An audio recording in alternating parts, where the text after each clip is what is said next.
अनुच्चाचार्यों देवासिनमनुशास्ति सत्यं वद धर्मं चर स्वाध्यायान् मा प्रमदः आचार्याय प्रियं धनमाहृत्य प्रजातन्तुं मा व्यवच्छेत्सि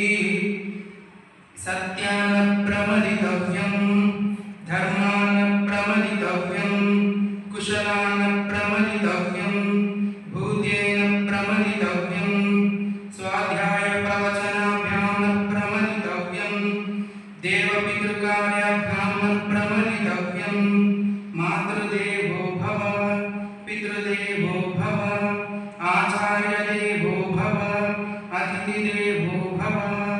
यान्यनवद्यानि कर्माणि तानि सेवितव्यानि नो इतराणि यान्यस्माकं सुचरितानि तानि त्वयोपास्यानि नो इतराणि ये के चास्मचेयो पुंसो ब्राह्मणाः तेषां त्वया सनेन प्रश्वसितव्यं श्रद्धया देयम् अश्रद्धया देयं श्रिया देयं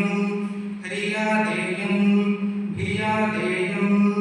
संविदा देयम् अथ यदि ते कर्मविचिकित्सा वा युक्तचिकित्सा वा स्यात् ये तत्र ब्राह्मणाः सम्मर्षिणः युक्ता आलोक्षा धर्मकामा स्युः यथा ते तत्र वर्तेरन् तथा तत्र वर्तेताः अथाभ्याख्यातेषु ये तत्र ब्राह्मणाः सम्मर्षिणः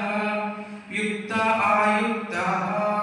अलोक्षा धर्मकामा स्युः